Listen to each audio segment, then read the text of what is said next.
Welcome back to the channel. In today's video, we're going to be doing episode 14 of the Delorean build series. Today, we're going to be focusing all on the interior. We're going to get the interior put back together and do some more stuff on the car so that Nick can take it to O'Gara for Cars and Coffee this weekend. Let's get right to it.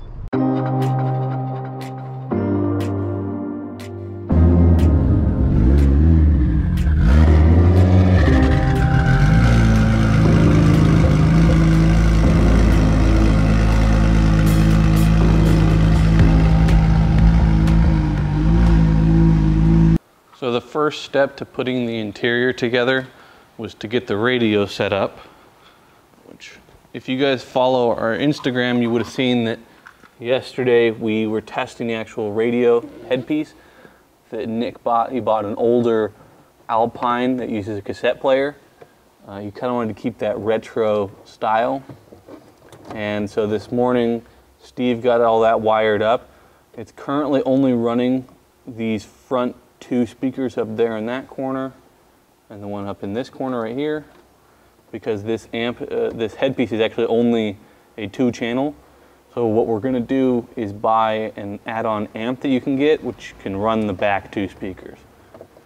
After we got the radio put in and working, Martin is now working on getting the glove box put in. It's been a little bit of a pain. A lot of the stuff in the DeLorean interior especially, it's kind of cheap and plasticky. There's a lot of just kind of crap, you know, like little drywall screws almost holding everything together. So it's a bit of a process to kind of get everything lined up and put back together. Martin got the glove compartment all tidied up. This little cover is the original piece and it now works. The next step for Martin is to get the center console kind of put on and at least lined up. I'll show you guys some of the other stuff that we still have to put on. So we still have a bunch of other just like interior pieces, including the shift boot, and then, you know, a lot of that rear, you know, this stuff up here. So there's still quite a bit to go and put on. And then once we're done with all that, we actually have to find a place for the boost gauge to sit. We're thinking just below the AC controls, right about that area. And so we'll do that. Hold up. So Martin got the center console kind of on. Again, this car is kind of weird the way that they put it together. So it was a bit of a pain to kind of get it on. The next step is to put on these little covers and then try and get the shift boot on. We're going to try and make use of the original shift boot. We're not totally sure that it's actually going to fit with the Porsche shifter. We'll have to try that and see. And then the goal is for the boost gauge to go right here just in front of the shifter. Martin got this little back cover, almost like an ashtray put in. We've tested the window switches. The one here for the driver's side window works. This window switch currently isn't working. We'll have to fix that. And now Martin is working on getting this little boot cover, and then right in that hole is where we're planning on putting the boost gauge. Luckily, the boot seems to work with the new Porsche shifter. Now, our biggest problem is that the boost gauge, you know, has to have a little bit of depth behind it, and there's not a whole lot of space down into this. So we may have to rather notch that or possibly raise the boost gauge above it a little bit and possibly modify this.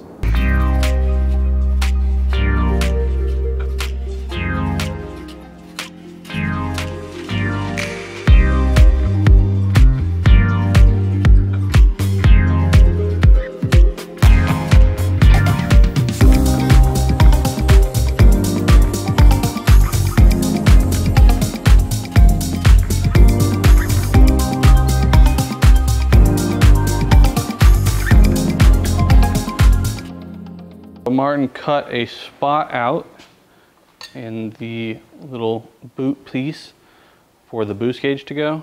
But the only actual problem is that underneath this, there isn't really space for the boost gauge to fit because it's hitting this fiberglass piece that's part of the frame, as well as it's hitting this bolt which holds on like this entire center console piece. So there's not really a whole lot of room for Martin to actually put the boost gauge there.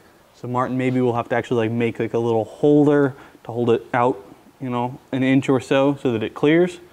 So we'll have to see what we're gonna do there. So we got this back shelf kind of all put back together. This little light actually seems to function. Not that it does a whole lot, but I'm sure at nighttime it does something. And now this back shelf is usable. Martin has to fix one little part on the door. Basically this little piece keeps popping off when we try and pull the door closed by this little door pull. So Martin's taken the door card off and is going to try and mount that better so that it doesn't keep popping out.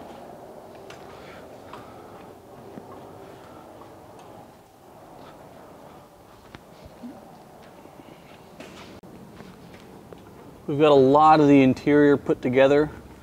You can see the shift boot fits. We're able to, you know, use this Porsche shifter. It's currently now running GT3 bushing, so it's gotten rid of a lot of the slop in the shifter, which is great.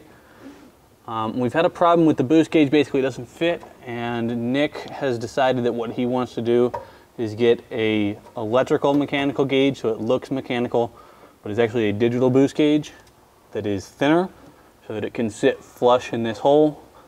So we're going to get one of those and then we'll put that in a couple days when it gets here. So now with pretty much all of the interior reinstalled, Martin got the seats back in.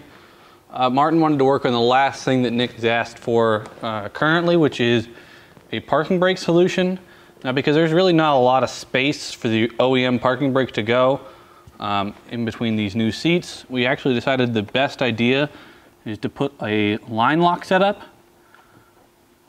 So basically this little knob that Martin is turning is just a line lock, which if you guys know anything about drag racing, they use that for being able to do standing burnouts to warm their tires up. It'll lock the front brakes, which will be great for us. It'll do the job, and we'll still have that fallback of being able to put the car in gear when we need to park it.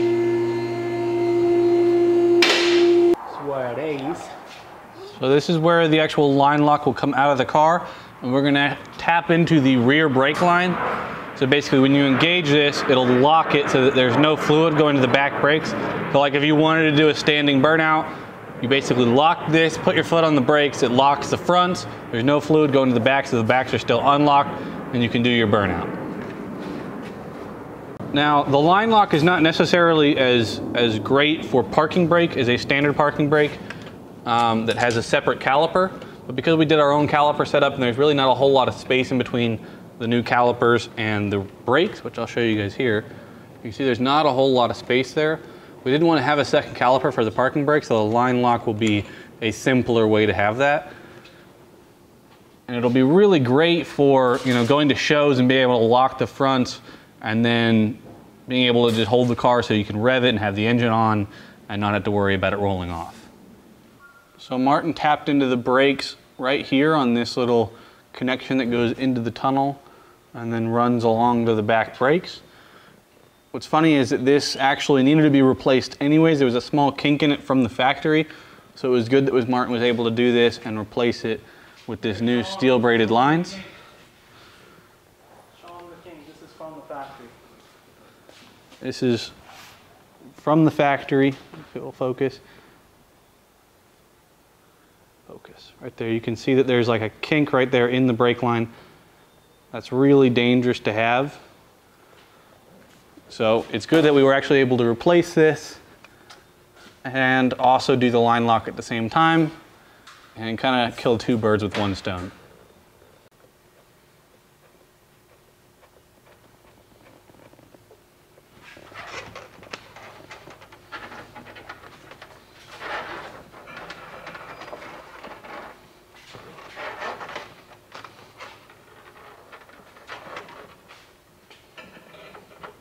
Martin is now connecting that line to the brake master cylinder for the rear. And then once we do that, we'll be able to go and bleed the brakes and then test the line lock. Ready? Yep. Hold it. Holding. Okay.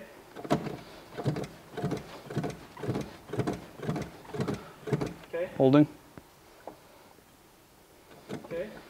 Move to the inside. How's that feel? Better. It's getting closer. There's like maybe just a tiny bit of air in the system. Okay, go. That was probably the best it's felt. Holding. Okay.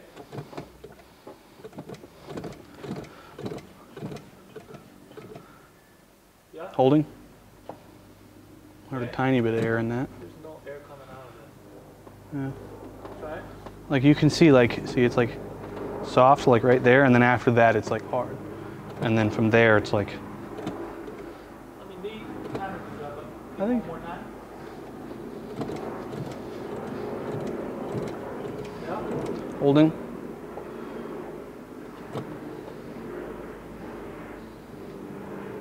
I mean, I think they're pretty good actually. There's no air coming out. Yeah, I mean, we have to drive it and test it for sure, but they feel pretty solid. The feeling at least is consistent at this point. Do you want me to like turn this valve and see if, Yeah. so turn it up and then it should just only lock the rears now, right? Nope. Or is, Only like the front. oh yeah, only lock the front, Are you sorry. sitting on it? Yep, Yeah, I can spin the back. okay. Let the valve go, Okay, valve go, and then step on it. step on it, back, Yeah. locked, okay. Now if I step on it and then lock it Yeah. and then let go of the brake, and now it should still be held, right? Right. Is it working? Yeah. Cool. Let go of the valve. Valve is open, spins. Yeah. Cool, works like it should. We have got a working line lock set up in the car now.